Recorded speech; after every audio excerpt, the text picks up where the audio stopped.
You've heard ghost stories, but this one is different. This is about what happens when something truly evil knows you're vulnerable, and it's something I can never unsee. It was late, and I was trying to force myself to sleep. But the air felt heavy, like I was being intensely watched. Not just a glance, but a hostile, fixed stare that made my skin crawl. The feeling was coming from the darkest corner of my bedroom, a place where the light always died. It pulsed with a genuine, malicious intent. I finally snapped my eyes open, and my stare was locked onto that pitch-black void. I saw it, a hazy, darker silhouette, a shadow somehow blacker than the darkness itself.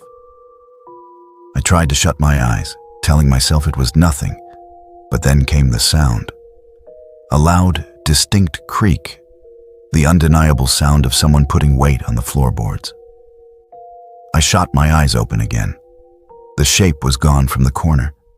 It had moved, and now it was standing closer, right near the foot of my bed. Panic surged through me.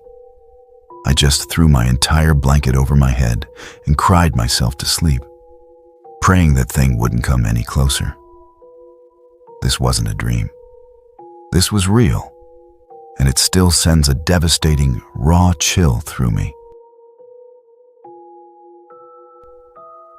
This story is not mine, but it's completely true and happened to my cousin, Alex.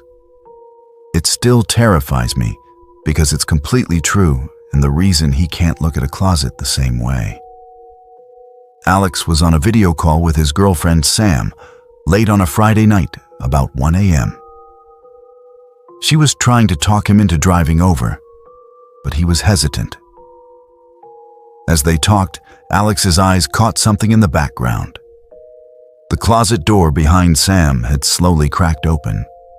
He pointed it out. Sam glanced back, and they both awkwardly dismissed it. About 30 long minutes later, the closet door creaked open even wider. Alex was getting unsettled. He told Sam her little brother must be messing with her. She shook her head, suggesting it was just a draft from an open window. Another half hour dragged by. Suddenly, the closet door swung completely open, revealing the interior. A figure stepped out of the closet and walked silently, without Sam noticing, right out of her bedroom door. Alex froze, absolutely startled by the clear image. He shouted again about her brother, but what Sam said next was utterly terrifying. "Alex, I'm home alone tonight." The realization hit him like a physical blow. He started screaming into the microphone for her to grab her phone, lock her door, and call the police, promising he was on his way. Sam finally looked back, saw the door wide open, and understood the danger. She scrambled backward toward her doorway, let out a blood-curdling, desperate scream, slammed the door shut, and threw the lock. Alex sped to her house while calling 911.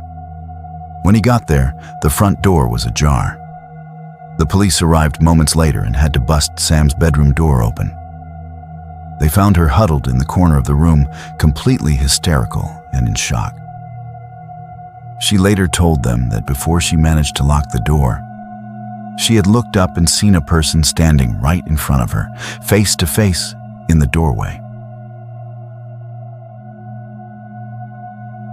It was the first time my entire family went camping, a rugged trip in mid-July. My parents didn't use a campground. My dad simply parked on a quiet country road, and we hiked deep into the woods until we found a small clearing. We pitched 2 tents, one for my parents and one for me and my younger twin siblings. That night, I was 18 and couldn't settle down. Lying in the sleeping bag, I spun around for hours, unable to find comfort while my brother and sister slept soundly. In the heavy, dead silence of the country, I suddenly heard the zipper on our tent slowly slide down. I looked toward the flap. A shape was there. Someone was poking their head into the tent. I quietly whispered, "Dad." The figure instantly and silently pulled their head back out. I tried again. "Dad, what is it?" But whoever it was quickly moved away, leaving the tent flap unzipped. I was confused, assuming one of my parents was checking if we were warm. I crawled out of my bag and quietly walked over to my parents' tent. I unzipped their door and crawled inside.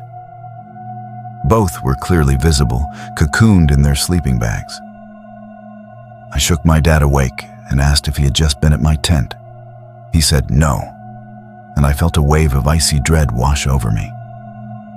I woke my mom, desperately hoping it was her, but she groggily confirmed she hadn't moved. The horrifying truth set in. A stranger, some kind of psychopath, had walked into our isolated campsite, quietly unzipped our tent, and peered in at us while we slept. I remember getting severe goosebumps. I didn't get a single minute of sleep for the rest of that night.